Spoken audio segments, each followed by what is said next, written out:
Welcome to this week's edition of the MMA-Analysis podcast, Mustache. Huh? Dash Hide your kids. Hide your kids.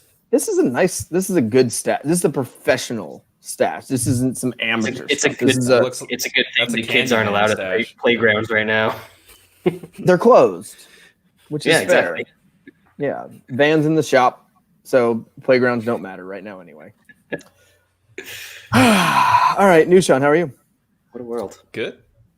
I mean, as good as you can be. It's kind of sad now because what do we got? We probably got a week left in baseball, a week and a half left in baseball, and then it's just nothing but fights and Football. What the hell's wrong with you? Football is everything. I like football. It's just usually in the winter there's football, hockey, basketball, like fucking all that shit. I think we're gonna get some college ball late, but we're gonna get it. No one in They America haven't decided that yet, have they? Yeah, they're gonna play games. They're gonna, I don't know. It's gonna be funny, but are we talking November? Are we talking like January? November. What are we talking? No, late November. Yeah. Okay. I mean, you got to think if college football teams can play, Yeah, with why would the basketball players? 90 people on the roster, college basketball teams have what, 12? Yeah, easy. Yeah, we're gonna have ball. They're like putting like Kentucky and some other teams are putting together like a bubble like week to where they're all gonna play each other and shit late November, like some really good teams and shit. So they got some shit going on. That'll be all right. Jay is Florida man. He's there. He's in Florida. He is. He's at the fucking the Jimmy Buffett bar. He's slamming beers. He's having a good time. Happy for him. Yeah. I'm happy for him. So The dictator's happy for all of us. Yeah.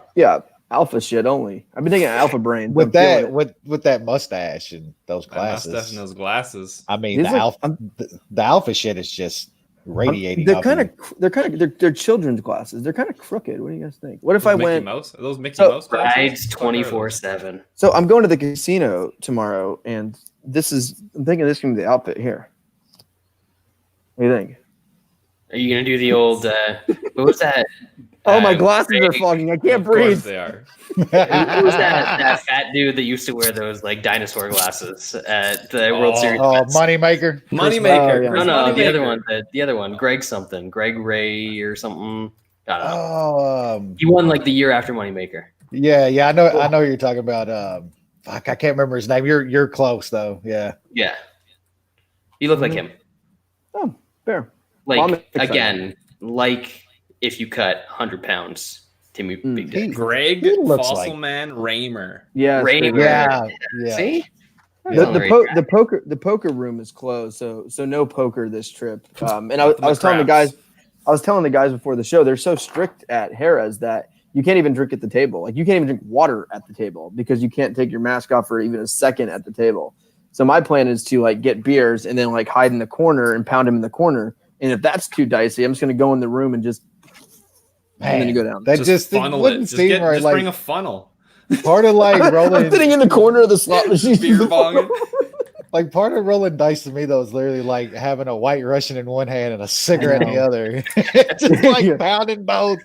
Rolling dice. Experience. No smoking either. It's a non-smoking casino. Yeah, I quit smoking, so I wouldn't. Shit. Not when you're gambling. Are you allowed to wear one of those? I usually always start smoking again when I go to Vegas. Yeah, that's a good idea. You could beer helmet, you can wear beer helmets. You take the straw. Yeah, like straws on the inside. How can they stop you? How can they stop you? They should be selling those at the door. Put it here, right? It's going under. Like pretend this is a straw. Market that shit. You go right under here. Look. Oh, that's a game changer right there. I just sell solved the those pandemic. at the door. You want a drink? You got to buy these. Yeah. I mean, fuck that. How hasn't somebody come out with a mask already attached to where the tubes are already inside? You know what I'm saying? Like complete mask, tubes, everything. Come on. Well, anyone that's going to a place where you be like heavily drinking and things like that in like football games and bars and stuff, it's fake COVID anyway, so they don't care. Like if you're going to a football game right now, God. Yeah. But yeah, it should be interesting. It's going to be like an empty casino with no drinking, no smoking, no poker. You guys are gonna feel like VIPs, man. I know. And the funny thing is, like, how desperate Vegas is.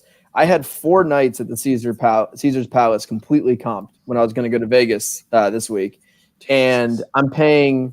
God, I had to pay for $100 for one of the nights I'm staying in Metropolis. So Caesar's 4 nights completely free. Harrah's Metropolis ended up being $150 with fees for 2 nights. That's that COVID free. That's a free fee right there. Yeah, it $150. Yep. Yeah. Well, one of the reasons I ended up not even COVID, because like there's been some COVID stuff in Vegas, like not as bad as Nashville, but it was the crime in Vegas has been nuts. Like I was reading some of the articles, and I was talking to the old ball coach, and like he was talking to me about it, and like there's like crazy stuff. Like they started putting people not working and shit, man. Well, it's so cheap. I mean, it's free, right? They were saying you can get a hotel at the Wynn without even like Caesar's reward stuff for like $50 a night. So everyone would just go in there. They were flying them out. There Yeah. was like some hotels that were literally paying your flights out and giving you a cheap flight out to Vegas if you would book like 4 or 5 nights. Yep. It's fucking wild. Baby. Yep. Pretty crazy. So here we are. I We hear can, the criminals are out in force in Greensboro too. The Antifas just looting businesses and whatnot. oh yeah. The hill people turned Antifa. Turned Antifa. So with that, Fucking hill people. What a perfect segue for some of the fans who have listened to us for a long time. You've probably already seen it. And we've talked about it on the show a couple times over the last few months. And I think I even stalked him on Reddit, I believe, during a show. But our good friend and former co-host, Sean Baby Dick Carey, has come back from, I think, a 4-year sabbatical. I don't know when was Hall Musasi. Yeah, after the rat shit, he took off. But yeah, he is back. He's back on Twitter. He was talking to people, and from talking to Sean, it looks like he will be back and joining the show next week. So yeah, we're getting Baby Dick back. He's got an extra face tattoo. He's got this one already. Now I think he's got a spider or some kind of insect, maybe a larva. I think right here, a snake or whatever. Yeah. Yeah. A dick, maybe. Just like the dick was this one. It matched the beard. He didn't get a matching one on the other side. No, I think like a butterfly. Oh, okay. Yeah, unhatched. One of these days to show his soft side, eh? One of these days on the show, we got to get the sleeve. We got to know what the dick sleeve, what the full sleeve looks like.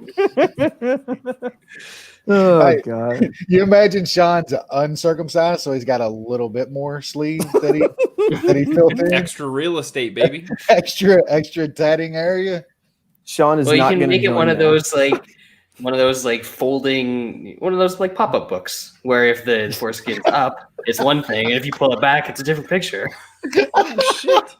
Optical illusion.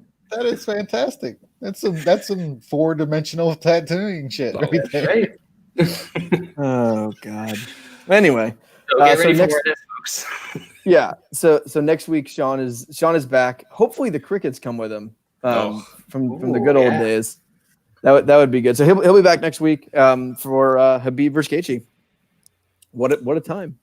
And it was funny. I told him he's doing this week. He was like, I haven't been watching as much MMA and closing it. I don't even know half these guys. I was like, dude, me either. Like I literally see guys' names for the first time when I'm reading it as we're going through this. I'm like, who's that? Hold on.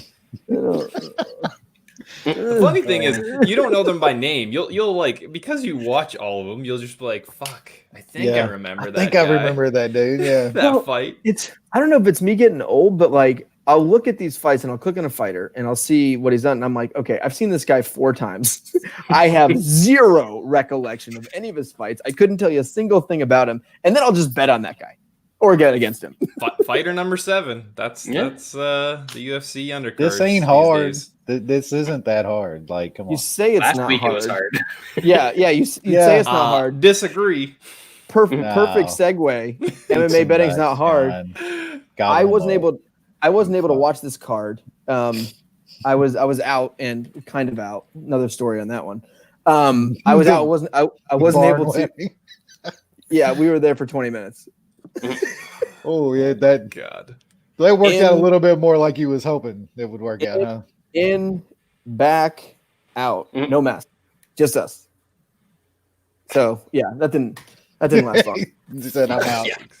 20, yeah, it was like I think we almost beat them. Like they were walking down the aisle when it was over. We were like walking behind them, like it's just out of there.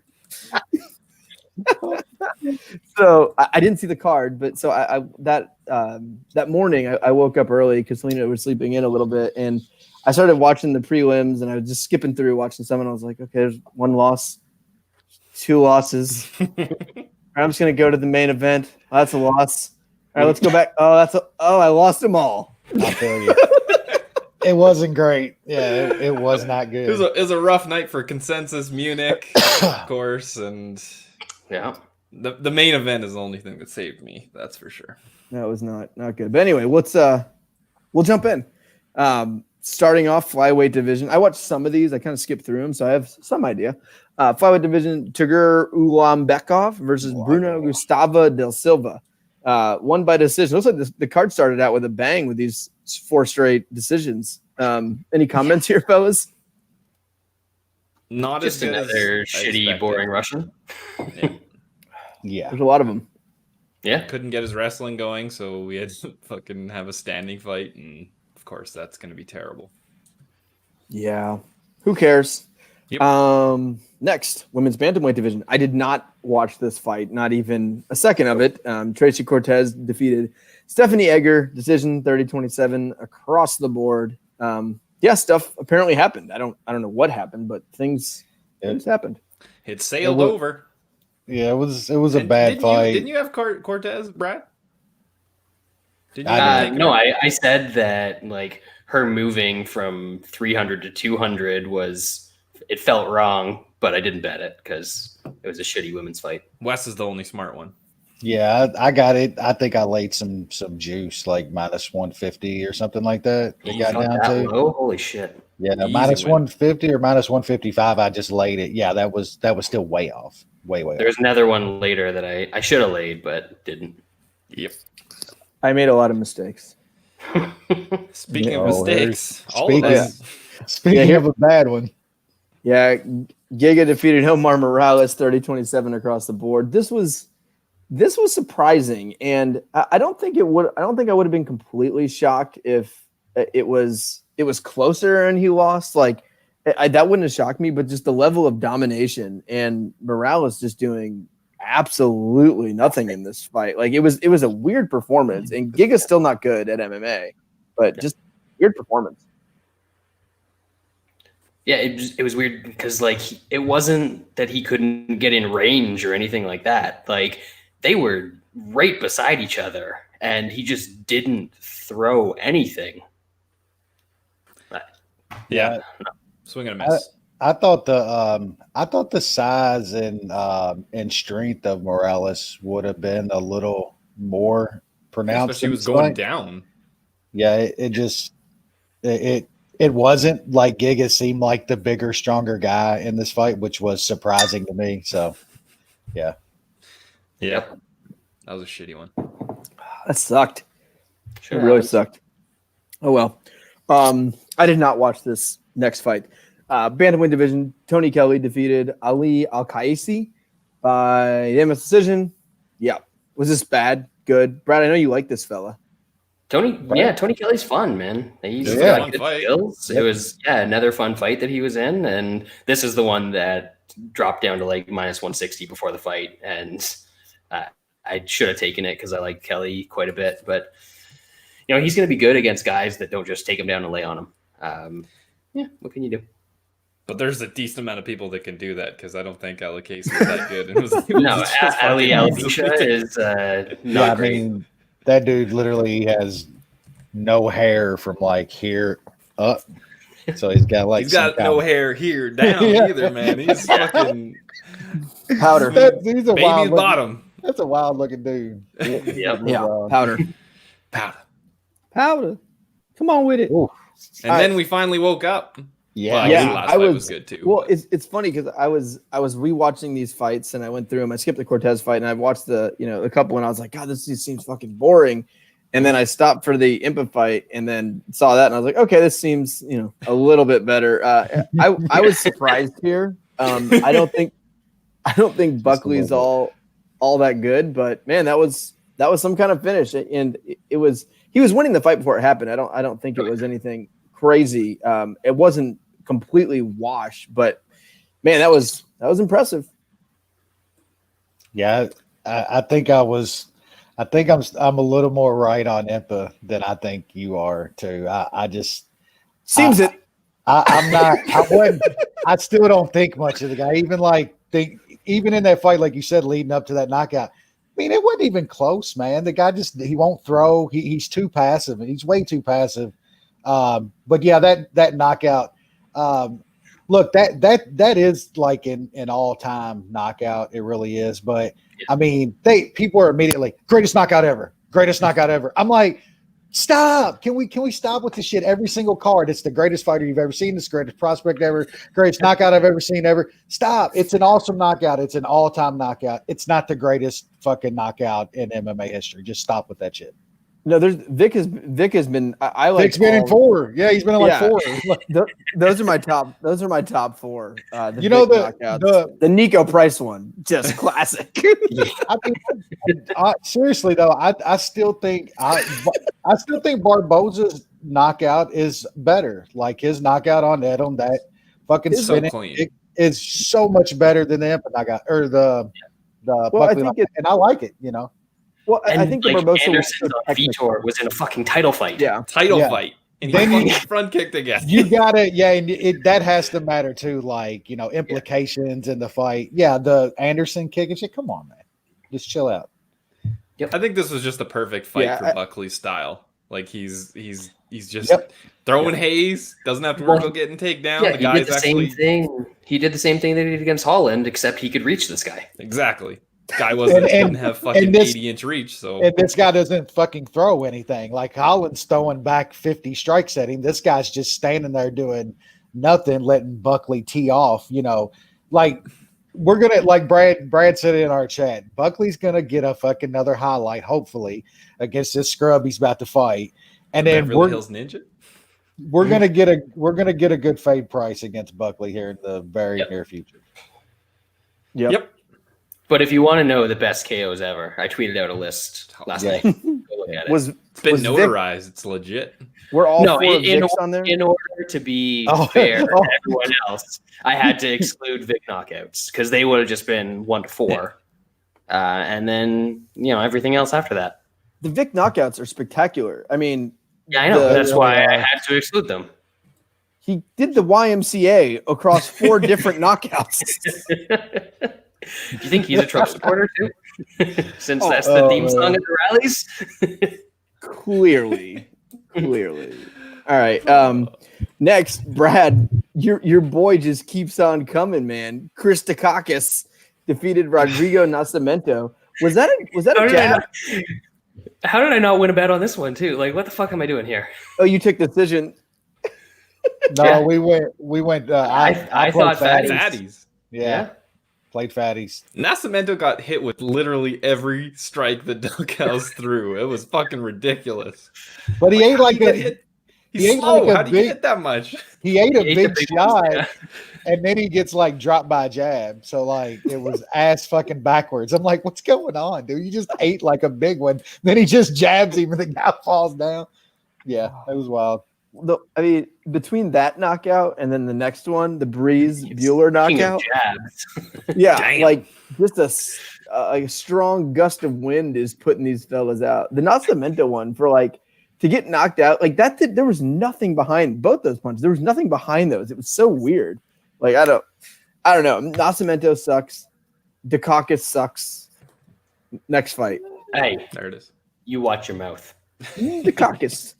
He came in slim and trim at 227, just looking like a beach body out there. He's like, I don't like to cut down because I don't want to kill. Like, motherfucker, you got like 30 hanging off your fucking midsection. He threw that cut down. 5 minutes, he can make 205. Like 5 minutes of hard work. He could skip dessert. Imagine how slow he'd be at 205 compared to these fat dudes he used to fight. There's something to that. I remember my high school wrestling team my senior year, our 189 pounder who walked around at like 185. Our heavyweight got hurt, and he was like, "I'll go to heavyweight because you can weigh whatever at heavyweight." And he was like 185. Didn't cut weight, went up to heavyweight. I think he almost placed in state. He was so fast. He was just circling dudes like these big fat 250-pound tubbies, and he would just walk. He'd like avoid him and then just hip toss him. And he had like 18 pins by hip toss. Jesus Christ. Yeah, there's heavyweight. There's no athleticism in there. It's different in the UFC, right? Like the top 10 guys, you find some athletes, but like like high school wrestling, if you're heavyweight, like you're probably not in the best shape. Those guys are playing football somewhere. all the athletes over 240 or something are playing football. Those are all those like 6'5", 12-year-olds that you see videos of. Yeah, trucking little kids. Yeah. Those are the best videos. I saw yesterday someone posted the Derrick Henry high school highlights, and he showed like his stats, his game log one year. Like, it was amazing, right? He rushed him for 300 a game. There was one high school kid, right? He carried the ball 57 times in one game. Feed him the rock. Like, what are you doing? That dude was awesome. That shit the other night, that was some of the best shit you'll ever see. Just toss Norman. Yeah, that was so good, man. Maybe COVID really helped make you Superman. Middleweight, Breeze, Bueller. We already talked about this, but this reminded me of the Anthony Ivy fight a little bit when he got like tapped on the forehead and then acted like he got shot by a shotgun because he didn't want to be there anymore. That kind of looked like this to me. Like he barely. Like it wasn't even a strong jab. It was just like a quick jab, and the dude was like, like complete. I don't know what I missed there. Like, was he coming in with like some kind of concussion? I think it had to be the left hand before, because that was a hell of a punch. But the jab just kind of literally pushed him over. Yep. Another still be a good guy to fade, and probably even a better guy to fade after that. Yeah, Canada. Actually, I hit a bet there. At least I got the under, so nice. I actually won something. Undefeated Canadian prospect gets smoked. Surprise, surprise. Canada sucks at fighting. It's true. Yeah, we have healthcare. We don't. There's no reason to fight. We're not pro. Somebody tweeted me that after I made fun of him losing the other night too. Like, somebody actually tweeted me like, he's like, "We got healthcare though." I was like, "No, okay, you got me." Fucking Canadian. Just to clarify, we have the best healthcare ever. We have the worst if you can afford it. Yes. If you're a millionaire, yeah. If you are filthy rich, you want to come to the US. Yeah, you get cancer, you better have more than $1 million. I'll tell you that. If you want to live rich and from other countries, you can just go to the States and get it done. Meanwhile, for just regular people, then you're all good. Yeah, if you're cool with a Toyota Camry. Hey, that shit'll run for fucking 300 miles. It's the American way. American way. You drown yourself in bills because we don't cover your health care as much. You recover, you survive, you sell your home, your family. You live out of that Toyota Camry. You live in the Camry. Maybe go with the Honda Odyssey so you can fit a family member in there with you. Definitely. Get the one where the seats fold back so you can at least lay down. It's called the American dream. That's the American dream. Go. I'm a survivor. I had cancer. Now I'm in the stow and go. American, baby. Wes, look at this tap out shirt I found from like 10 years ago. Beautiful. I actually pulled out one of mine the other day because they're like real thick. They're like a decade old. I wear them in the wintertime as undershirts because they're fucking thick as hell. Yep. There you go. So I've never bought a UFC shirt or MMA shirt in my entire life. Helena's family, I maybe they haven't seen me dress. I don't know. Every year they buy me 2 to 3 MMA shirts because the only thing they know about me. It's the only thing they know about me. I have some. I got last year was my favorite one. They've actually done a decent job. Like I have some that just say like UFC and some light ones that I actually wear. Oh, last year, which couldn't be more perfect, right? Israel Adesanya walkout shirt. My least favorite fighter. Awesome. That is so good. I'm like strutting around Nashville, feeling himself. Like, one titty. I was literally trying to think of what could have been a worse walkout shirt. Like who? Chimiev or whatever. That's the only one I can think of. Your homie Edwards. Oh, yes. Leon Edwards. Yeah. Well, everyone would have been like, "Who the fuck is that?" Or like a Chookagian shirt. You never know. I'd rock that. I would take both of those over Adesanya because people probably wear Adesanya because they think it's cool and this and this. Like I'd feel like a loser. Yeah, because he's actually popular. People actually know who he is, so it's even worse because then they know. Yeah, if you're wearing an Adesanya shirt, or if you're an Adesanya fan, you wear like the good cunt shirt instead of the the walkout shirt. Like I would totally rock a Chookagian shirt. Everyone would be like, "What?" Tape over it, so it actually the name's proper. The name's actually Chookagian. It has tape. It's like Mook. Yes. Oh, that would be wonderful. All right, let's move on to the I didn't watch this one. Illa Tupuria defeated Yusuf Zalal 29-28 across the board. Shocking, right? Wasn't it a little shocking? Yeah, I mean Zalal not really. Almost a 3-1 favorite, and then he got bet down. Yeah, after you saw the way the first round went, like the rest of it pretty much followed that kid can fucking grapple. Yep. Yeah, and Zalal just can't stop a takedown yet. That the other dude gassed hard as hell to win those first 2 rounds. But yeah, I think Brad, I think you was talking about that you wasn't sold on Zalal yet. And yeah, I mean, if you're not going to be able to stop any kind of takedowns and just get laid on and control like that, even against the fence and shit, you're not gonna do much. He's not a decent gas tank, but you gotta have takedown defense. You gotta do shit. Yeah. Yeah, you gotta do shit. Anything. You want to win fights, yeah. Straight up. Yeah. So this morning I tweeted I've been random Russian number 8 who I like to talk shit about, Chimiev. I said, has Chimiev called out Matt Hughes yet? Obviously being sarcastic, and someone responded, I don't think Hughes is currently training right now. Oh man. Like I was being serious. Training. Matt Hughes. I was gonna say Hughes is always training. He's sparring fucking trains, bro. He's always in fight shape. Get the fuck out of here. Oh man.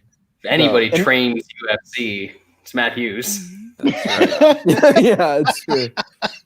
I'm ready to cut Chimiev. He's in the list because he's been calling out top 5 fighters when he hasn't beat anyone. They offer him Magny and he says no.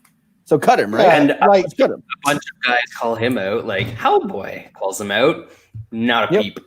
Which that's a perfect. That's a good like both those fights would be perfect for him, right? Yep. Absolutely. Like what else do you want after fighting a couple bombs and doing what you're supposed to do? Yeah. Well, the funny thing is if he came in there and just dominated Neil Magny, that is outrageously impressive. I'm so impressive. Then I'm sold. Exactly. That go in there and dominate fucking Hellboy. I would be so that's a hard fight. That's a legitimate step up in competition. But those guys are not over 36. So he won't call. He is literally, if you look at the list, he has only called out guys that are at the very, very end of their career. Now he calls out Nate Diaz. You fucking serious? Yeah, I mean, come on, dude. Like seriously. And this guy better like not. He's going to run himself into some trouble if he keeps acting dumb like this because people are going to get tired of it really, really fast. So bad. Just let him rumble. Give him rumble time. Just give him YOLO. I want that slight favorite line that Dave over at Bet Online's apparently going to put on YOLO against this guy. Yeah, that would be. Yeah, I just want that in my life. Ever since I read that, it's just the only thing I think about when I see that little that hair lip fucking motherfucker that I just think if Chimaev is so tough and he likes to call out guys towards the end of their career, he should move up to 205 and welcome back Anthony Rumble Johnson. I just think that's a good perfect. I'm fine with that. I'm perfectly they fine. They can do the 197 catch weight that Rumble did against Vitor back in the day. That was the best. He moves up and missed weight by 12 pounds. Really, dude, I can't make 185. He gets to do that for making 170 in the first place. Like, he can miss whatever he wants the rest of his life. All those things added up to make Rumble the most violent man on the planet, though, because he was forced to go up. He got used to 205. He got absolutely dieseled and then just turned into murder Rumble. And the best one was when Ryan Bader was literally trying to crawl away out of the octagon and Rumble was just hitting him in the head. That was the most embarrassing. I'm not letting go of this leg. I'm not letting go. I don't know what will happen if I let go. He was never in boring shit. Did Costa call out Rumble today? Costa called him out. Oh, no, you don't not want that, son. You got to go up to 205 and come in Lance he's officially off the Costa train. If he's called what'd you tweet earlier, Lance? Like, does this guy want to sleep? Dead man walking. As is he having trouble sleeping? I think. Yeah, is this guy having trouble sleeping? Could you imagine, like, the dude's scared to throw against Adesanya and won't let his hands go, and then he's gonna walk in there with literally the scariest dude who's maybe ever fought in the UFC. Do it. I'll watch. We'll watch. That's amazing. Let's get through the rest of this shit. And I would pay 65. I would pay $65 for that one. All right, Tom Asphalt defeated Alan Baudou. Exciting. Yay. It was play that minus 500, baby. Yeah, he did what he was supposed to do. He looked bad at first, though. He did not look good. He's not good. No. At all.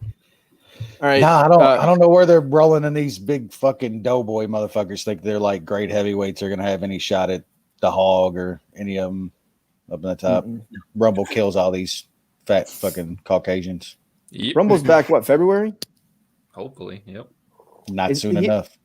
I don't think Rumble's doing heavyweight, though. He said he was already down to like 225. Yeah, he was already down to like 220. He don't care. I mean, all he had to do was quit fucking eating protein fucking creatine powder all day.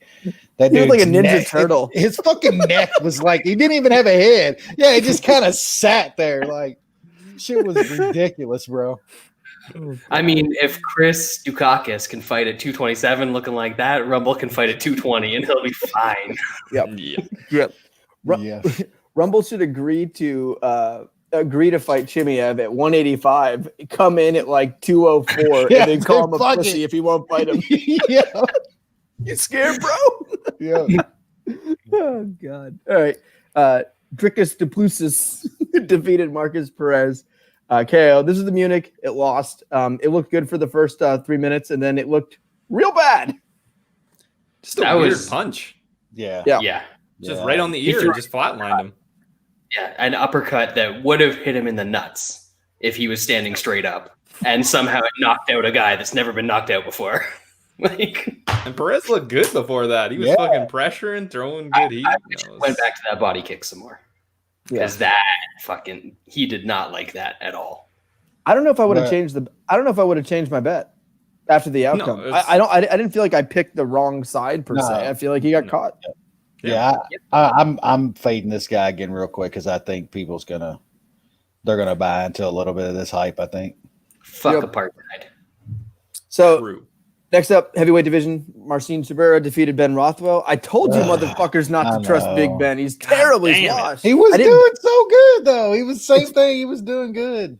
I was going to bet Tybura, but I didn't. And if I would have bet it, it would have been my only win. Rothwell was doing good in this fight, man. Like, he was throwing more punches in like the first round than I've seen him throw in like 7 fights. That was the problem. That was the problem. He did too much. He needed to clinch him up against the cage. Wear on him. Yeah, that was brutal. Rothwell, still terrible. They're both brutal. Like, both of those guys are fucking shit. Just absolute shit. Yep. Correct. Featherweight division, Barbosa defeated Makwan Americani. Pretty dominant. Not overly exciting, but good. Yeah, Barboza. I thought Barboza looked really good. I mean, for what the fight was, he did what he had to do. Mike Wan. I don't know. I guess I don't know. He didn't. It looked like he was completely intimidated though. Like he wouldn't throw early and stuff. I think what was it, the second round or something that he got a takedown kind of late and worked a little bit, but yeah, Barboza did what he had to do. Barboza looks good at 145, man. Like, I don't know if he's title contender or anything, but the man's always dangerous, man. It's, I guess I'd like to see him get a little step up, but I'm not sure he's competing with those top guys at 145 at this point in his career. It's in like the 7 to 10 range, I think. He beat Ige. I mean, he beat Ige. Ige's a top 10 guy, so. Yep. It was just weird. Like he dropped him a couple times and then went to the ground and followed up. And Amir Khan, he did nothing and then gassed. And then by the time he actually got a takedown with time to work, he was too gassed to do anything. Like, Yep. Weird fight. Very weird. All right.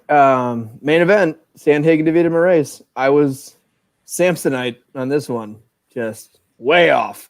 I don't know if it was a fix. That's the only thing I can kind of settle on.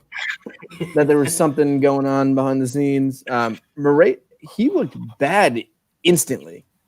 Like just insta bad. I don't know. That was not good. Congrats, I don't know if he was like trying to pace himself because he was worried about gassing because it was a 5-round fight. It just seemed like he didn't start, and Sandhagen was all over him. Tons of volume. Sandhagen's good, man. I know you don't like the pasty whiteness, but he's pretty good. I thought Moraes was doing about what he does. He was throwing some big shots and stuff. I think you're right, Sean. Sandhagen's good. I mean, I've liked Sandhagen. I think he's good. He just ran into the guy that's going to be the king of this division, is what happened to him. Like, I think Aljo is better than him at this point, but he also just didn't show up to that fight. He was just fucking too complacent. No, I think it does matter. I think the next fight would be a lot better fight than what happened last time. Yeah, it's going to have to be. I mean, he got absolutely demolished, Yeah, it'd be better, but he's still going to get taken down and submitted. That is a bad style matchup for him. But Sandhagen can beat, I think, pretty much anybody else. I'd actually rather see Sandhagen against Jan, because I think that's like after Aljo takes him out, Sandhagen, Jan, whoever gets to face Aljo next. Yeah. Yep. That's what's going to happen too. Dana White's the worst, man. Like, he literally waited till this fight was over to announce Aljo. Like, was he literally thinking about giving it to Moraes for beating the guy that Aljo just submitted in a minute? 100% they were. Yep. Like, I don't know what they have against him. I don't know if Aljo is like holding out for a bunch of money or why they fucking don't like him. I mean, I guess he did hold out a while ago. I have an idea. Yeah, I think Trump called his old buddy Uncle Dane and was like, "Hey, don't let that black fella get ahead." That's all I can think of, because Aljo is way more popular than Moraes. He's coming off a dominant win. He's funny. He's the kind of champ you want.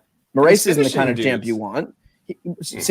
Aljo's like he's fun. He's funny. He's awesome, and he gets nothing but finishes. Like, there's no reason why you wouldn't have immediately gave it to Aljo, because that's the best fight in the division, and he's probably your most marketable guy in that division, counting the champ. Outside of Henry, of course. Oh, gross. Let's never talk about that guy ever again. All right, now let's move on. This fight card's there's two good fights. There's two entertaining fights. Chookagian is the co-main. All right. Yeah, baby. Gonna sound like a tennis match. On the old Wikipedia, it says there's an announced bout, David Zawada versus TBD. Is that a thing? No. So I feel like if they haven't found an opponent by this point, there's probably one. Man, there was a couple weeks back they like finalized the fight on like a Thursday. Yeah. Yeah, you never know. But the dude he was supposed to fight like tested positive for COVID like a week ago or something, didn't he? I don't know. He was supposed to fight Zolal's brother Lazez. No. Oh, forgot about that Well, guy. anyway, we'll start in the bantamweight division. I thought Nurmagomedov was a flyweight. No. Who am I thinking of? All these fucking Russians. Saeed Bet? Saeed has fought at flyweight, but he's mostly a I saw that. I was thinking the same thing. Saeed Bet. Yeah. How is Sean going to come the week after Saeed Nurmagomedov fight? So bantamweight division. I know. Bantamweight division, Mark Striegl taking on Saeed Nurmagomedov and Nushan. This Striegl fella is shredded, if that helps you out.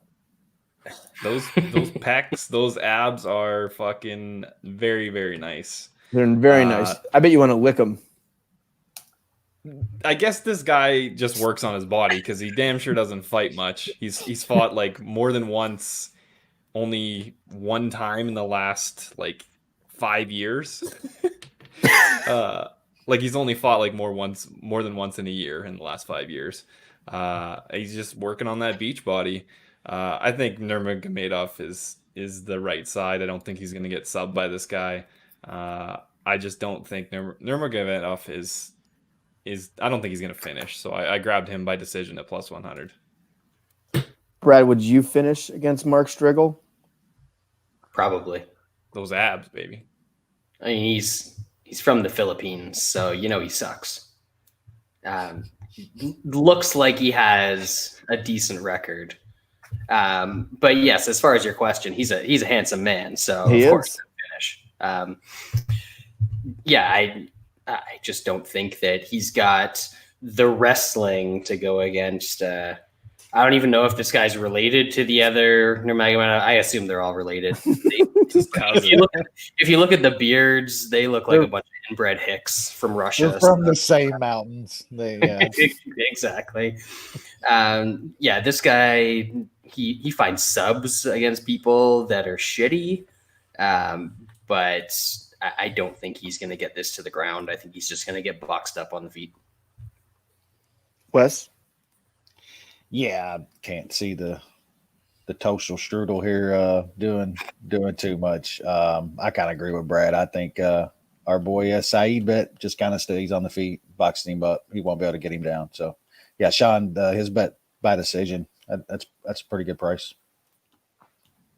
What's pretty sure Striegl is a grapefruit radler. Say that again. Delicious drink. Oh, a radler. I said I think Striegl is a grapefruit radler. It's like a half beer, half juice. It's a good summer drink. Fancy. Fair. What is he by sub? I haven't looked. The old Striegl. Striegl by sub? Yeah. Toaster Striegl. 750. I mean, it's a guy who wins all his fights by submission, and this entire fight is going to play on the ground. And Russians are stupid. They're so stupid. All of them. They're all stupid because they're frostbit and they have hypothermia. It's not their fault. They have illnesses from the weather. I mean, if you're going to take Striegl, you might as well take him by sub because I don't see him winning a decision, throwing up and not getting subs. What if Nurmagomedov is just stunned by his beauty? Oh, that is a big possibility. You got to. This is how you cap fights. You look at the Sherdog.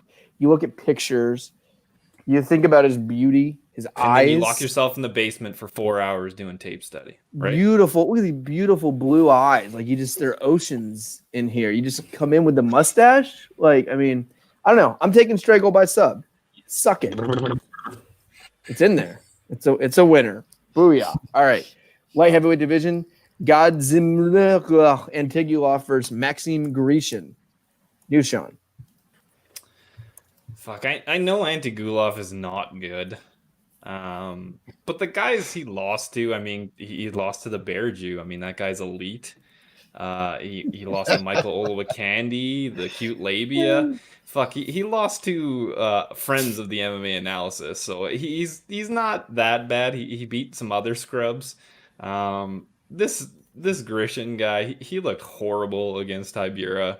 I guess he's hyped up because he won the World Series or PFL for heavyweights or something. But I had to sprinkle on Antigulov. I got him at a +3.5 at +190 per unit. I think he can win at least one round against this fucking horrible guy. Grishin, I think Antigulov can survive and win a round at least, but I think he might make it close. I don't get the Grishin love. Wes? Yeah, I bet Grishin against Tybura, and after that, I'll never bet that guy again. I don't know. I kind of get where Sean's coming from. I'm just not sure this fight's gonna last that long. I think one way or the other, they're probably gonna get, this shit's gonna get over quick. So I was kind of looking at the under. It's 1.5. I haven't bet it yet. I'm still thinking about it, but it's either gonna go quick or get really, really sloppy. I'm leaning that it goes quick. One of these guys get out. I mean, Antigulov has been out of the first round, I think, like once or twice in like 10 fights or something like that. So yeah, I'm leaning under. I'll probably pick Antigulov though in Toutmaster because fuck Grishin after that performance against Tybura. Bradley, do you remember in Antigulov's last fight, he purposely put his face in between the Bear Jew's legs to try to get him some, but then he ended up choking him? Wouldn't you? I mean, yes. Handsome fella. I think Antigulov purposely tries to lose. That's the only thing I can come up with. I think that even purposely trying to lose, he still has a good chance of winning this fight. That's what I truly believe in this one, because Grishin has been around for a long time and he's got a decent looking record, but he hasn't beat anybody really good. He's been stopped a bunch of times, more so early in his career than late, but that Antibodies is going to come out here and just throw everything that he can at the dude. He's immune. I think that he's got a real good chance of getting him out of there, because you look at the guys that have actually finished him, and they're guys that there we go. They're guys that are good finishers. Bear Jew, obviously, you don't want to climb in that guard, and then two guys that have big power.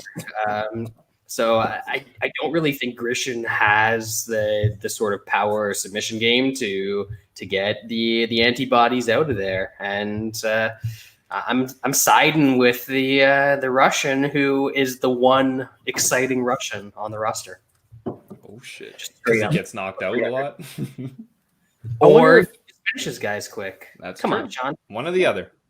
One time I should record the podcast from the hot tub. Oh. It's a good idea. I'd be doing that weekly. I'd be doing that weekly. What are you talking about? We haven't done that yet. A hot tub podcast. Weekly. Just saying. Just throwing ideas out. Just throwing ideas out. Grishin sucks, yes, but Antigulov, man, he really sucks. Like he's bad. Would it surprise you that he has 2 UFC wins? Until I saw who he beat. I know, but that's still like. Is Grishin that much better than those guys? Yes. No, he's not. I think so. I don't even know who those guys are off the top of my head, but there's no way that Grishin is better than at least 2 Rogerio guys. de Lima. I would say I've seen better moments out of Grishin over his past 4 or 5 years than I've seen out of Antigulov. Not saying that Grishin's better than him, because I don't think he's much better. I remember we were in the Zoom when he was fighting the Bear Jew, and there were some people freaking out that thought he was going to knock the Bear Jew out from that guard. I need names. When he was in the triangle, Wes was like, he's landing bombs. He's landing bombs. We were hoping. But then Bear Jew does Bear Jew things. Like Sean said, the man is elite. Like, come on. But imagine, he gets Grishin down like that and starts landing those bombs. Grishin he doesn't have Bear Jew. Yeah, he's not catching. He doesn't have that triangle. Yeah. That's right. Same. Bear Jew is going. the Shogun that I just watched fight Little Nog is in for a long night versus the Bear Jew coming up. That is not good. Well, a short night versus the Bear Jew coming up. I'll take Grishin. Not betting this fight. Not even kinda. All right, Jamie Mullarkey. All right, Ferris Newshon. I not even a guess on these fellers. I'm running out of costumes. Mullarkey was in a pretty fun fight against Brad Riddell a while ago. He showed his toughness there. He could show that he could get a couple takedowns. I think he takes this guy down. Don Madge was able to take this guy down 3 times in that fight. I think Mullarkey gets this guy down and probably smashes on him. So I took him -120 for a unit. I think he's just the better guy, and it's a decent stylistic matchup for him. Wesley? Yeah, I agree with Sean, but I don't have much on this fight, man. I can't touch any of this shit. Sean's probably right though. I was picking somebody. It's going to be the old Mullarkey, but no bet for me. Brad Mullarkey. I mean, Joe Biden's speechwriter, Jamie Mullarkey, he's going to come out there like he did in his last fight, and he's just going to spam those takedowns. He's got those talking points that he's going to come out there and hit. And I think Sean said it, that this fair dude, he got taken down a bunch of times by a South African. Like that's pretty embarrassing. Hold on, Lance is like, hold on, let me reevaluate this fight real quick. South African. So I got a little bit of the Mullarkey at -135. I got a prop. We're waiting. Oh, it's a whiteboard. It's a whiteboard. Katie Porter over here. Now he's reusing. He's not wasting the paper like he did the last couple of weeks. Now he's doing the. I assume whatever notes he takes during the analysis, he uses on his Zoom calls at work. It's like, is he white? Is he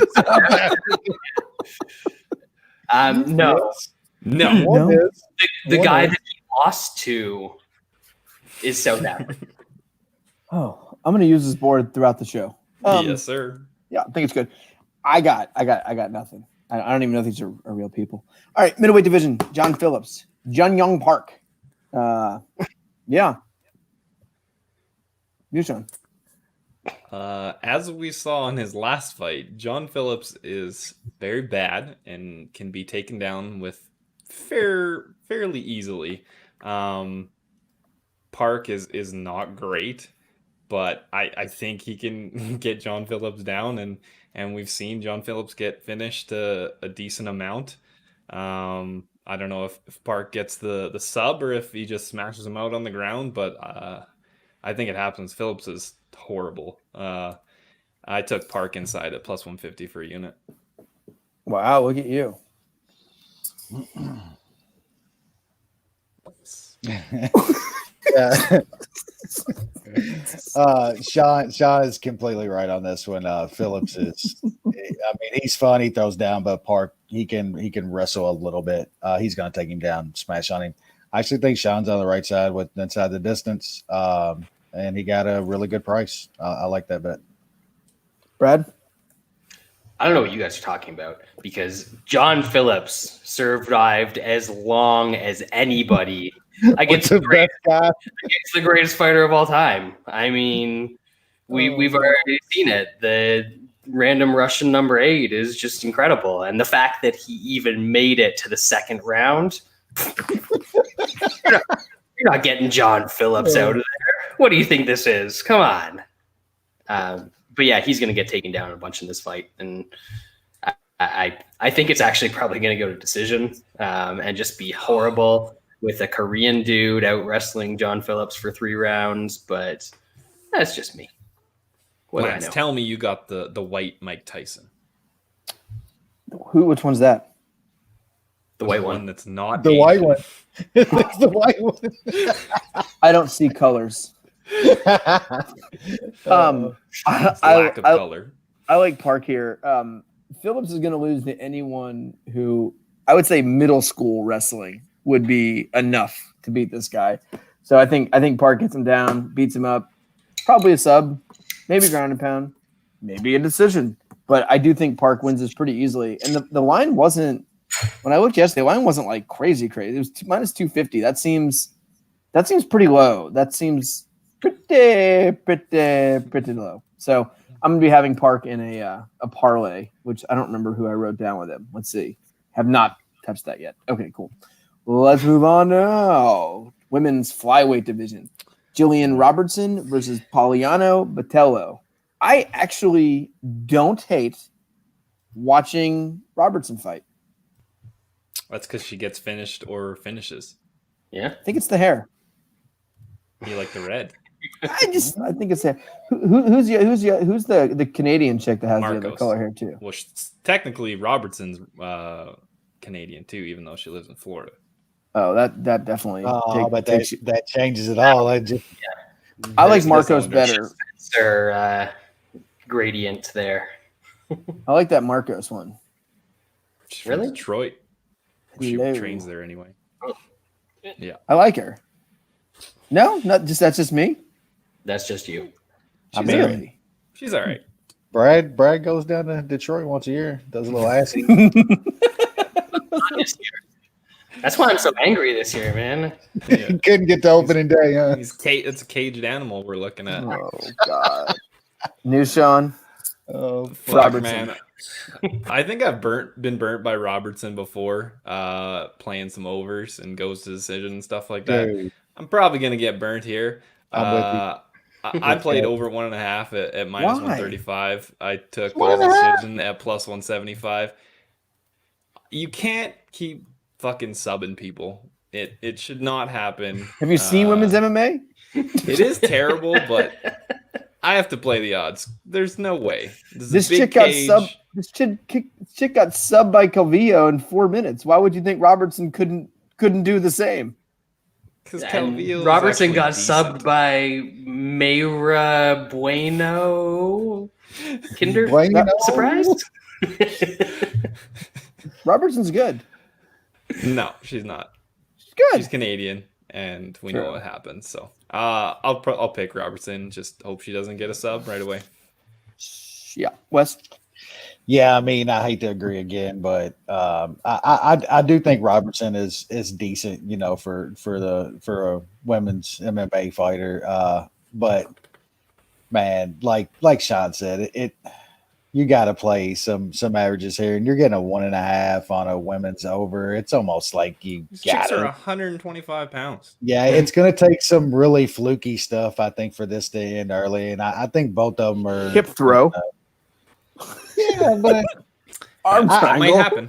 I think we Yep. we could also see a lot more of that like 69 position with their arms all tangled up and they're just deadlocked there for 3 minutes. That's women's MMA too, as much as those chokes. So I took a little on the over 1.5. I had to take a little shot here. Brad. Yeah, I hadn't really looked too hard at the lines here. I think the not Jillian Robertson chick is significantly better on the feet because she's actually, knocked people out. I don't know if she's actually good on the feet, but it seems like she's got finishes with strikes. And the Jillian Robertson chick is better on the ground. So, styles make fights or whatever, and somebody's going to win this fight. Shit. This is what brings the fans to the show. Lay your money on it. That's called hard hitting analysis. Yes, that's what it is. I like Robertson a good bit here. When I look at a fight like that, Brad, where I say there's one person who's really, really good in the feet, and there's one person. I did not say she's really, really good. All right, sorry. Yeah. Better, much better on the feet. Let's say that. Okay. Much better than Robertson. Relative, right?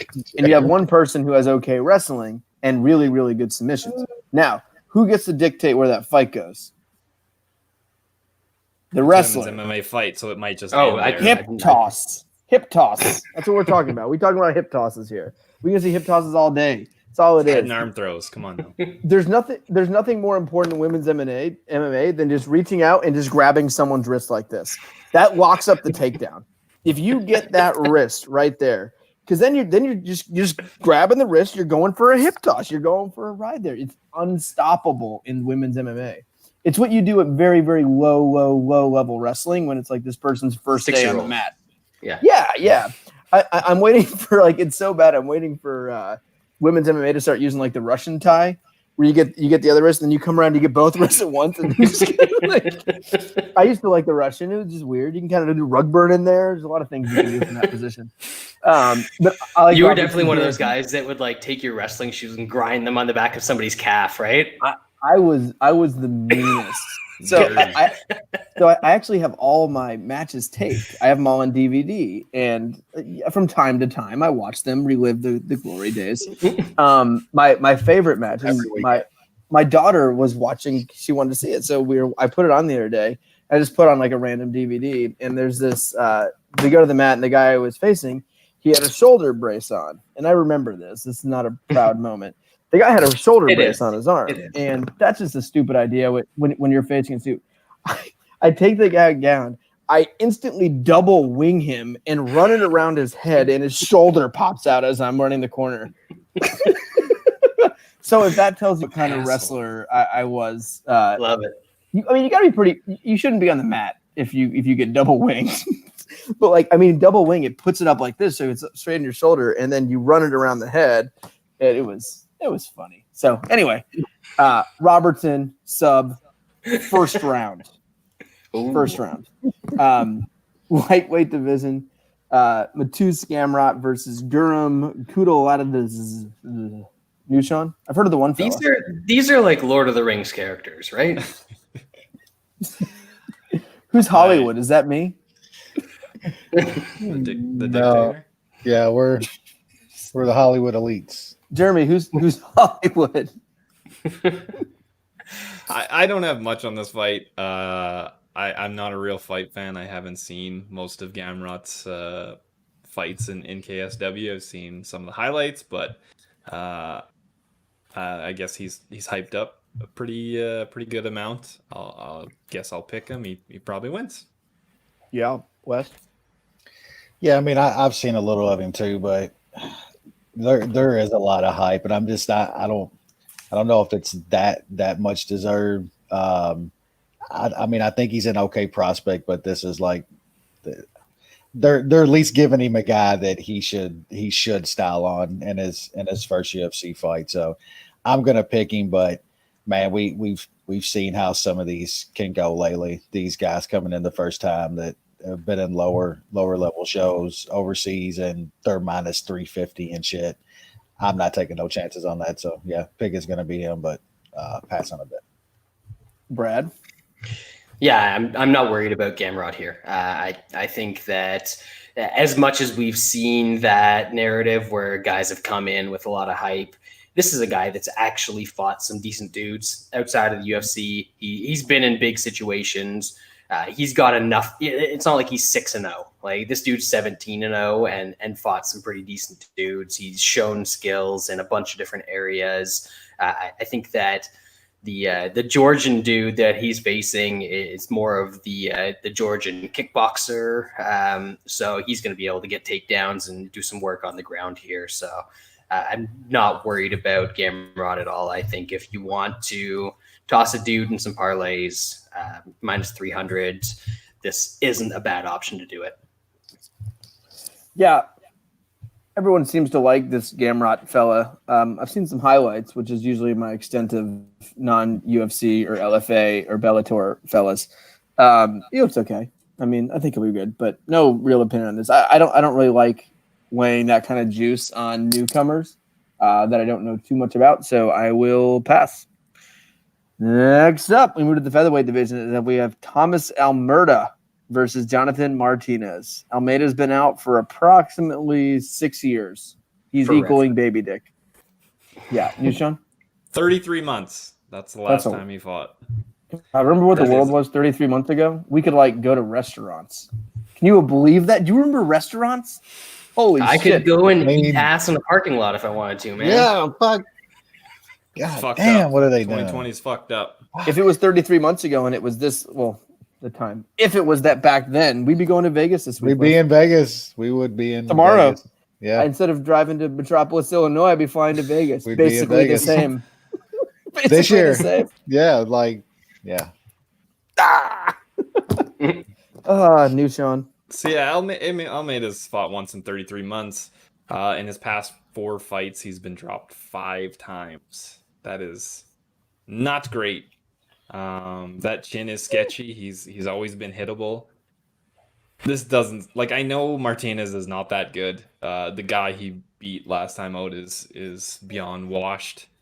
But Martinez has a little bit of power. And it's kind of just fading Almeida, who hasn't fought in forever and has a very, very sketchy chin. So I just put a half unit on Martinez by KO at plus 350. Wes, I'm assuring you like murder here. Yeah. I mean, I can't fault Sean for taking a little shot. And I think he's on the right path if you're gonna take Martinez. Because if this goes 15 and he doesn't get him out of there, then that's a bad night for him. I think that's 100%. I think the layoff is good. I'm banking on it's just one of those cases to where he needed to take a little time off, and it's going to be good for him. And I mean, if we're talking about pure skills here and taking the chin out of it, I mean, Tommy Almurda is just way better than Jonathan Martinez. So I'm going to take a chance that chin holds up and he styles here. So yeah, I like him at this price. I mean, I'm not sure when else you're going to see him at this kind of price against a guy at this level. But, like I said, I can't fault Sean at taking a little shot at that KO. Brad?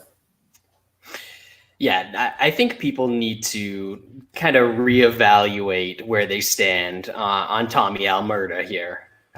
This is a dude that was an incredible prospect, and he's always been hittable. It's one of those things where I guess you can question the chin a little bit, but he's always had really good recovery. But then it turned out that once he got up to facing the Cody Garbrandts of the world, former champion, he faced Jimmy Rivera, top 5 fighter for a couple of years, and Rob Font, who's been a top 10 fighter for how long has Rob Font been in the top 10? Like 5 years now at this point. All with some power too. All those guys got some pop. Those are the guys that he's been hit before. No question there. He got hit on the regional scene. Like we saw that before he came into the UFC. But those are the guys that have beat him. All very, very good fighters. Jonathan Martinez lost to Andre Soupcan 2 years ago. He lost to Andre Ewell this year. Yep. This fucking year. And you think this guy's just going to come out and I don't, if you get into a firefight with Tommy Almurda, what do you think is going to happen? Like that dude has so much offense. And yeah, you might be able to knock out Frankie Saenz, who's 47 years old at bantamweight, and Pingwan Liu. What the fuck is that Pingwan Liu? But the fact that Tommy Almurda, yeah, he's coming off a layoff. I don't think it matters with this dude because he is very, very skilled. He's never going to be a champion. We know that. He's not good enough defensively to be a champion. But taking a couple of years off, you have to think that he's focused a little bit on fundamentals and maybe getting his defense in order a bit. But even if he didn't, he is so much more talented than this dude, and you're basically getting even money. So I've got a decent sized bet on the Murder Man here. Yeah, I think Brad covered a lot of it, right? Like, yes, his chin seemed weakened, but it was being weakened by the hardest hitters in the division. Garbrandt can do that to literally anyone in basically, I mean, you can go up a weight class. He's still doing that to most of the guys in that weight class. The guy has outrageous power, and Font is not bad. And Font has pretty good power in himself. And if his chin is as broken as everyone seems, which I find that hard to believe. He hasn't fought in basically 3 years. Like, the guy's chin was gone by 27. I don't know if I believe that. I think it was more circumstance than anything else versus the guy he was facing in. But if that was the case, and his chin was cracked, 33 months off at that age is good. He's 29 years old still. This isn't a 35-year-old taking 3 years off, and then he comes back at 38. He's still under 30, and if that chin did have issues, not getting punched in it for a few years might be a good thing. Not getting hit in the head, not taking those blows. So I like Almeida here. I mean, Martinez is a little bit hyped up now because he missed weight by 37 pounds and beat up an old man. Yep. Give me he lost a soup can. I mean, Andre Ewell, like a long, lanky guy like this. And this Almeida is like an Andre Ewell to the fucking next level. Yeah. You know, Andre Ewell if he knew how to fight. Exact same length and fucking Andre Ewell is like the G-rated movie of Almeida being fucking R. Yeah. So I like Almeida a good bit here. Was this consensus? No, this is No. It's not consensus. Oh, is it? We switched so many times. Shit. We had switched back and forth. I didn't know what we were going with. That was a really good breakdown then, and very emphatic with our picks there. But yeah, this is Munich apparently. We had it down between two. I don't recall. But yeah, so congratulations on your victory, Almeida. Welcome back to the UFC. All right, now moving on to what I thought was Munich. Welterweight division. Cláudio Silva taking on James Krause. New Sean. Man, Silva's, I know he's not great. He never fights, but this is like a decent style matchup for him. Krause gets taken down by pretty much everybody that shoots a takedown. Silva shoots a lot of takedowns and gets them, and he's got pretty decent jiu-jitsu. I think he can grind this out. This is pretty last minute fight for Krause. I know he kind of trains all the time, but you're still not really peaking for a fight. I played Silva plus 3.5 at minus 130 for 2 units. That just gives me a little bit of some extra insurance just in case Krause is able to steal a couple rounds. But I like Silva here to get a decision. Wes?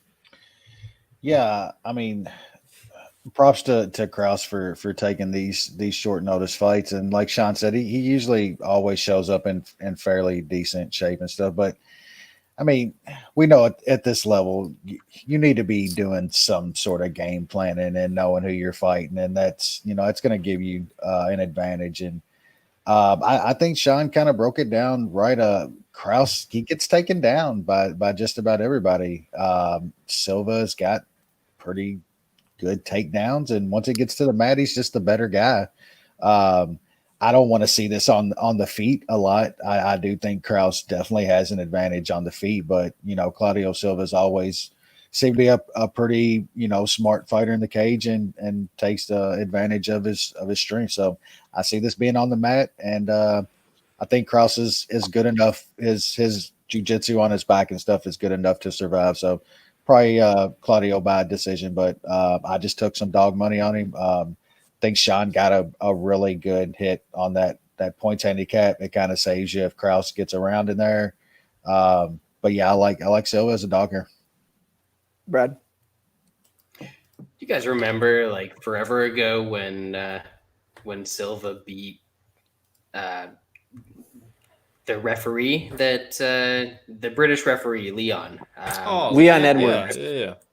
Yeah, he beat that guy, and then everyone seems to think that dude is great.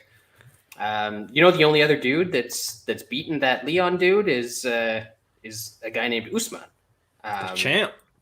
Yeah, that's the only other dude that's beaten him. And no, Masvidal. In the I don't streets. know who that is. In the back. I don't know what He's that Trump campaign manager. Oh, the socialism dude. Yeah, Cubans for Trump. Yeah, Cubans for Trump. Yeah.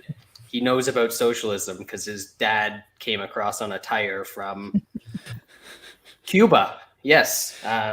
Socialist Cuba. Yes. Well-known socialist country. Anyway. And then Silva disappeared for a few years, and he came back, and everyone's like, oh man, this guy's had like 17 years off. Nordine Taled's going to beat him. Took him down, subbed him. And then he came back a year later, and Danny Roberts, obviously you're going to take down Danny Roberts. He's fucking British. We're like, oh man, he doesn't have any cardio. He's got all these problems. Subbed him in the third round just to show that he's got some cardio. Later that year, subbed another dude. To me, I think I said this in the chat. He kind of reminds me of Leo Santos in the fact that he never fights. Never fights. When he does fight, he doesn't look like he's going to be a good fighter, but he always just gets the job done. And he's a grappler who's facing James Krause, James Krause has a fine defensive guard. You're not going to slice through it and sub him easily, but he's not going to defend takedowns either. And the fact that most guys don't go for takedowns against James Krause and still manage to get takedowns against him, I think that bodes pretty well for Cláudio Silva here. So I took a little bit of him at plus 162. I think that he gets a couple takedowns, survives on top, and probably wins a decision here. Yeah, I like Cláudio Silva as well. I don't love him. I think it's more surprising that he's an underdog. He's always an underdog. He always seems to win, except for the last fight. I don't even remember that redneck or whatever they found to fight him the last time. Never heard of that fella. But I think people are. It seems like this could be a bad matchup, but it is a good matchup because Krause is great on the ground, great jiu-jitsu. He's known for that kind of stuff, but I think Silva's going to be a little bit better. I think Silva's going to be on top. I don't think Silva's going to be put in trouble. I don't think Krause is going to get a sub.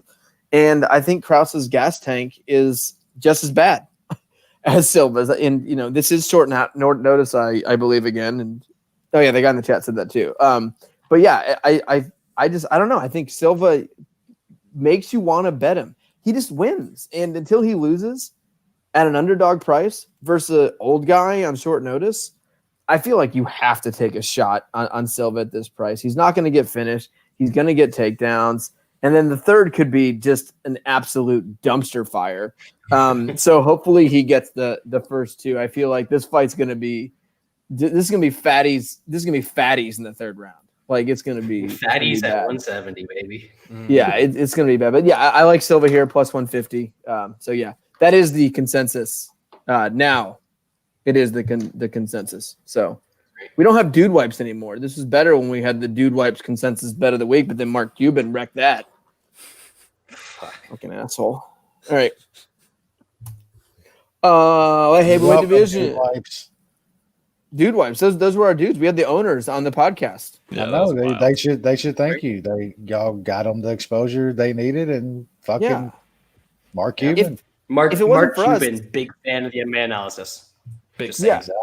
If it wasn't for us, they wouldn't have got on Shark Tank, obviously. I'm telling you. They wouldn't, and then they win a deal on Shark Tank, and then we get fired. Bullshit. I mean, like you just put everything together. Mark Cuban, HD Net, MMA, Dude Wipes, mma-analysis, like it all fits together, man. Do I need to get the Charlie Day board up inside here? So yeah, we'll and the reason we got Dude Wipes is we made a joke about Dude Wipes on the podcast, and then like we had like literally hundreds of listeners tweeting at Dude Wipes that they should sponsor us, and they got back to us and we were like, okay, and they literally paid us for this stupid ass show. Yeah. Didn't they pay like our tickets for the Nashville show that we went to?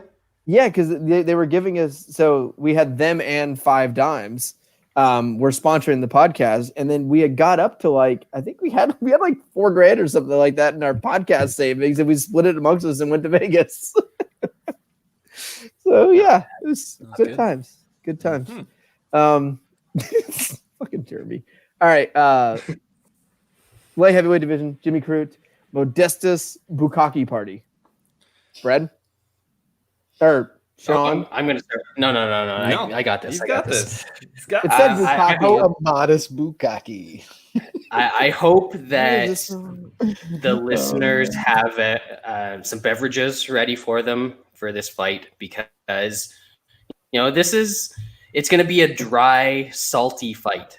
You've got Jimmy Croutons on one side, like the driest food that you can possibly have, and a Modest Bukkake on the other side. So, I think this one really comes down to the size of the Bukkake, really. If there's a lot of Bukkake, then it's going to really like soak up into the croutons and really make them mushy. But this case, it's just a Modest Bukkake. There's not enough Bukkake to really make the to make the croutons mushy. So there's still going to be a little bit of hardness in the croutons. Jimmy Croutons is going to be able to survive, and he's a decent little grappler. He'll keep coming, and eventually he'll either get like a ground and pound, and maybe get a sub. But I got Jimmy Croutons to overcome the salty delight. Wow, that was pretty good. I drew a picture of what Brad was trying to say. Oh, the visuals that this podcast is creating. No, Lance, that's more than modest. So there's some key parts. That much Bukkake, he would. There's some key parts to this. As you can see, there's a lot going on here. I didn't get time to draw the other fellas to really join the Bukkake, so it's one-on-one now, which Bukkake obviously is multiple. You can see here he has a smiley face. She has a frowny face because all the stuff happening in here. So I thought that was a good representation. So all right, Nushan.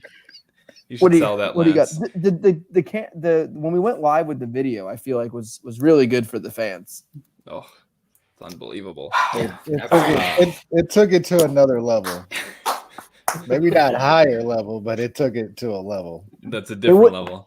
They wouldn't have seen the Bukkake drawing or my mustache if we weren't on video. That's a shame. That's true. That's a big shame. Speaking of Bukkakes, man, this card is just an absolute totes wet dream, eh? Just minus 300, minus 350 all over this fucking goddamn thing. It's just gonna be chalk city. It's gonna be ridiculous. Bukkake beat up Andy Milonakis in his UFC debut. I think that's kind of a mismatch. It wasn't very nice.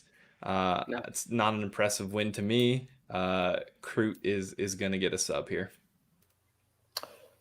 Wes? Yeah, I mean, I like Jimmy Crute. I've kind of I've been on the Jimmy Crute train for a little bit. I don't think he's like something special or anything, but would you say you're Jimmy Crute on? Bukkake on, maybe. I like Crute here. I'm gonna put him in a parlay, and I think the sub is probably a good poke there as well. But yeah, Jimmy Crute should roll here. I'm just finishing up a quick drawing. Yeah, I don't have much here after what just See if you can guys guess what this is. It's the guy that won a max bet last week and still lost a fucking unit and a half on his paid fucking bets.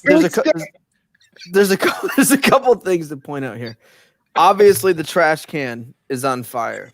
Oh yes, yeah, absolutely. Really small weenus. And if you zoom in, those are $1 bills. Oh my god! For you fans listening in also, iTunes, It's a trash can on fire with a bad motherfucker wallet with $1 bills and a man with a really small penis and no sleeves. And it's not. I want to stress this to the listeners. That wasn't a stick man. That was the actual size of his actual guy.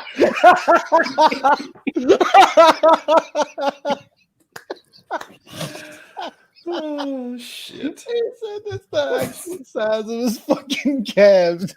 I should delete this. This is Ella's school board she uses for her virtual school. Eventually. I know. You might have more work. They're like, Ella, show us your math.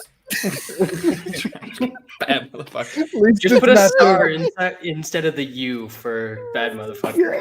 There it is. Oh God! All right, that was fun. All right, You got anything on Bukkake, Lance? Yeah, I like Crute here a good bit because he's decent at fighting, and the other guy is bad at fighting. Fair, right? Simple. Yeah, simple. Nailed it. Yeah, I like Jimmy Crute here. I will be betting him. Yeah. Let's now move on to the co-main event as Chookagian continues her rise in the ratings versus Jessica Andrade. Tough fight.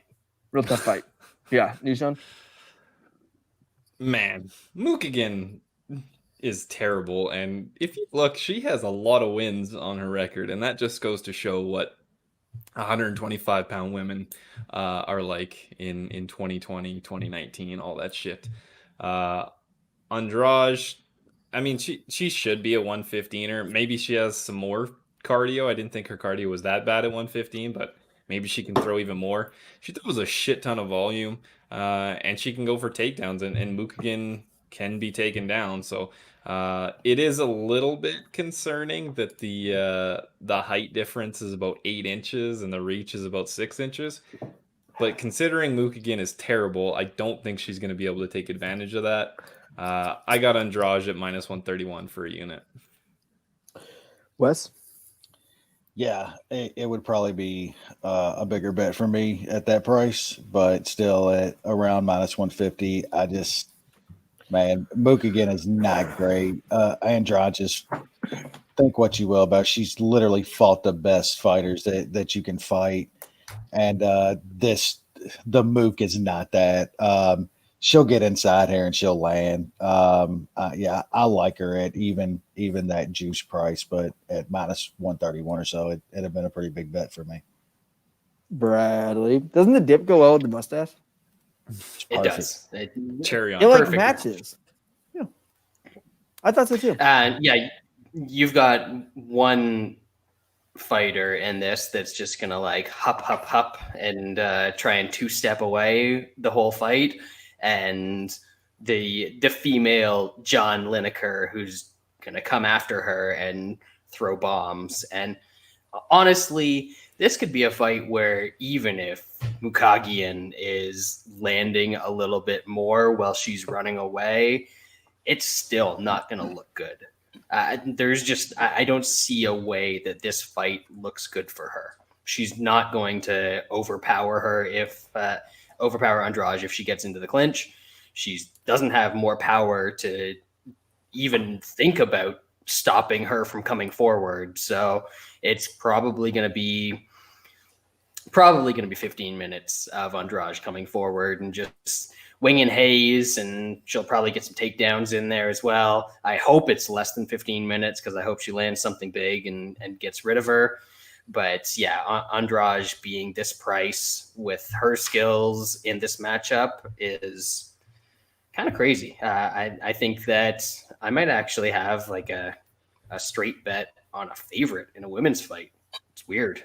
It's a bit scary. It doesn't feel right. Did you guys all break this down? I wasn't paying attention when I went upstairs. It's just you, Lance. Interesting. You guys all picked Andrade? You damn Yes. right. All right. Yeah, I like Andrade here. Chookagian, as you can tell by the name, dead Chookagian. Yeah, I know. She's terrible. She's not good. She doesn't really do anything. She had one fight where she actually looked good. I don't remember what it was. Which fight was that? The shitty Shevchenko, like her last fight? Wasn't that like her? That was just maybe an easy win. We got a cheap price on Chookagian there. That was easy. Yeah. There was one fight where Very Chookagian close was to on the same top. price in this fight as she was in that fight. Yeah. How ridiculous is that? Oh my God. That is insane. Yeah. So I bet her against Shitty Shevchenko. I remember that. But she's just not good. She's not flashy. She's not going to finish anyone. And I don't think she's going to bring the pace that's going to get Andrade in trouble. And I think Andrade's is better. And I think she's going to press forward. I think she's going to win the better shots. And I do think she ends up getting a finish here. I think this is a good move for her, just getting out of that division at this point, and moving up and see what happens. So I do like Andrade here a good bit. All right. By the way, division, great main event. Absolutely great main event. Brian Ortega, the Korean Zombie. Nushan. I like the Korean Zombie here. Ortega coming off a 2-year layoff almost. He gets hit an absolute shit ton. Horrible striking defense. And I think this is probably the biggest hitter he's ever fought. I mean, I guess Cub Swanson's got a little bit of power, but Edgar. You got jokes, Lance. It's good. But like literally almost everyone outstrikes Brian Ortega. I'm a little bit gun shy because I think I lost a decent amount of money quite a few times with him pulling out shit in the third round. I think this is a tough guy to fight off a 2-year layoff. Zhang comes forward and he throws heat. If he hits Ortega anywhere close to even like a quarter of what Max Holloway did, I think Ortega is going to go out. I know he took a beating in that fight, but as we've learned, Holloway doesn't really have much for power. He just has volume. Zombie has power. So I got Zombie at -175. It's just a unit just because, like I said, I'm a little bit gun shy of fucking Ortega pulling shit out of his ass like he's done quite a bit in his UFC career. Wes? Yeah, I like Zombie here as well. Zombie has turned into a pretty damn good MMA fighter, man. I was there live for the Yair shit, which was like, that was brutal. You're talking about a massive crowd going silent like all at once. It was pretty eerie, but a wild scene. But I mean, just look how good he looked in that fight up to that just crazy, 1 in a million shot. Like he's looked really good as his last few out. And Sean's right, like 2 years off for Ortega. Probably good to take a little time off, but man, the shit I've been seeing, like saying he disappeared and didn't even like do much for a while and shit before he got back in the gym. Like none of that shit sounds good. But it's going to come down to Zombie's power here. I think Ortega's going to get hit. I think Zombie can get him out of there with something, but also like Sean said, man,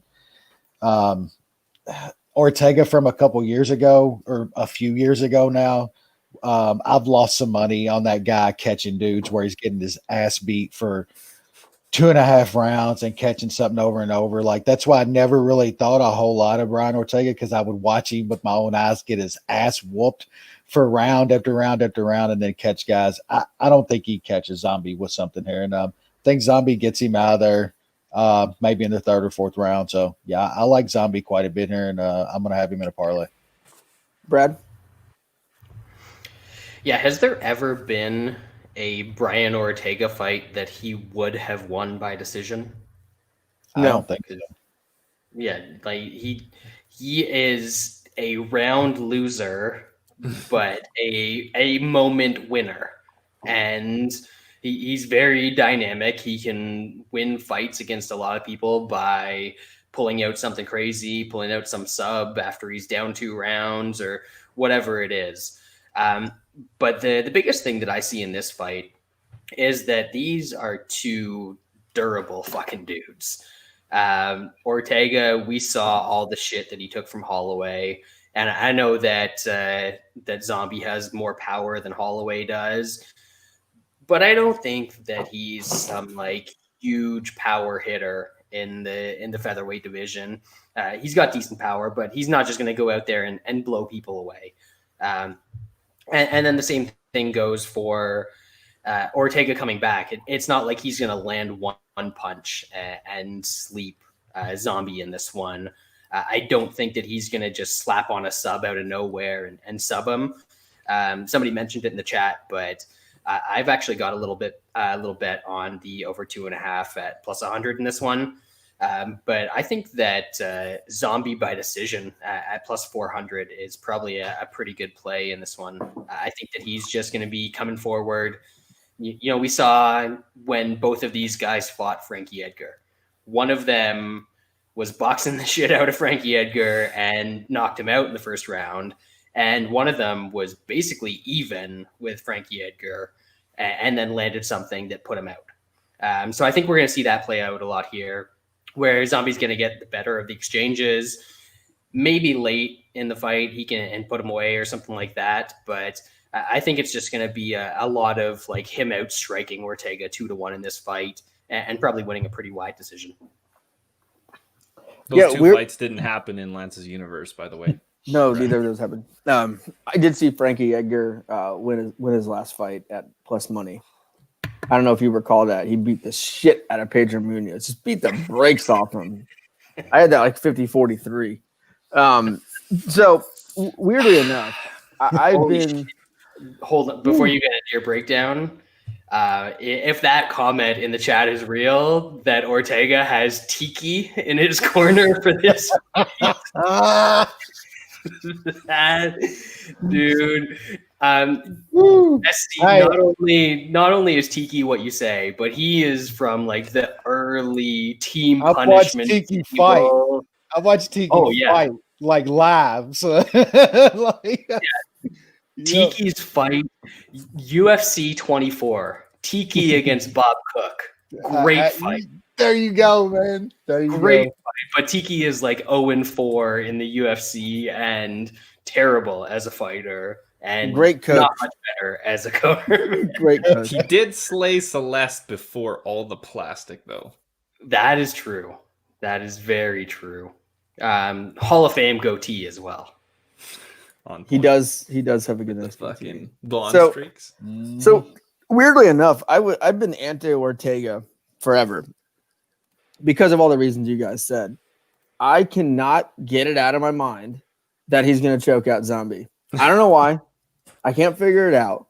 And yes, the layoff worries him, all that. But with Ortega's jiu-jitsu, the layoff doesn't matter. If he finds an opening and gets something, he's still going to finish it. And Ortega inside the distance is plus 250, which basically that's saying Ortega money line is plus 250. He's not winning decisions. This fight is way closer to me than plus 250. I do not see the Korean Zombie as a 3-1 favorite. I don't see that. And that's what it is when you're betting Ortega. It's inside the distance or nothing. And I think there's a better chance than that he grabs a neck and finishes him. He is hard to put away. You know, the Max fight was just kind of a war of attrition. He didn't give up. He got stopped because his face was broken in half. I don't think he's a guy that's going to take one shot and you're going to put him out like that. And I think in a way layoffs help chins anyway. Not that his chin was bad, but I don't know. He's still young. He has this knack for finishing. If you give him a tiny opening, he takes it and he finishes you in all of his fights. He's done that in all of his fights. He doesn't care about rounds. He knows if you give him one opportunity, then he's gonna finish it. And I think at plus 250, I think that's a good sign. I think I thought about that. You guys are all. That's the consensus. You say so, Lance. Lance, I'm not being your whipping boy. All right, come on. Your alpha energy is just making me do whatever you say right now. Yep. So I thought about that as well, but where Ortega usually does that is he gets into the third round of a fight, and he's really good with his pressure and his cardio, obviously. And most guys are like, all right, I'm sick of this shit. I'm going to shoot on him. I don't think that's going to happen against Zombie, and that's where he usually wraps up that guillotine or whatever he finishes with. I don't see that exchange here. Zombie's not shooting a double. He's also found ways to get that without guys shooting.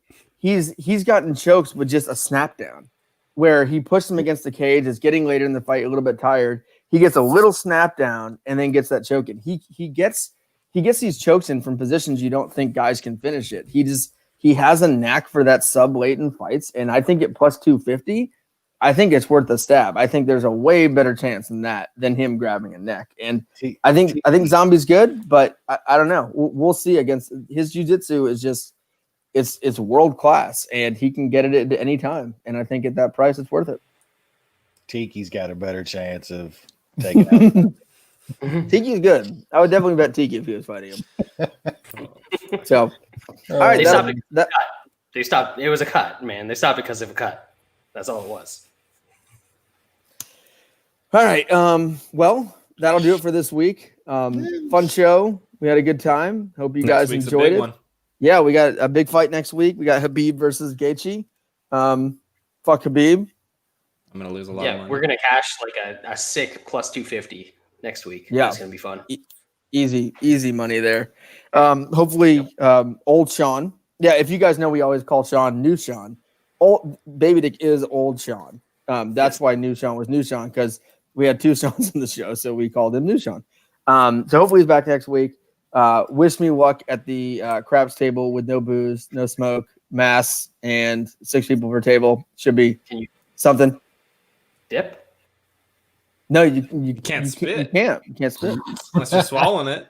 Well, at the tables you can't dip anyway. They changed that rule in Vegas like 5-6 years ago. You got a mask on. How are they gonna fucking know? I thought the spitting probably would probably give it away. Just chew Red Man and swallow it. Just get your stomach all good. I don't chew. So, all right. Well, appreciate you guys listening, and we will be back next week. Thanks.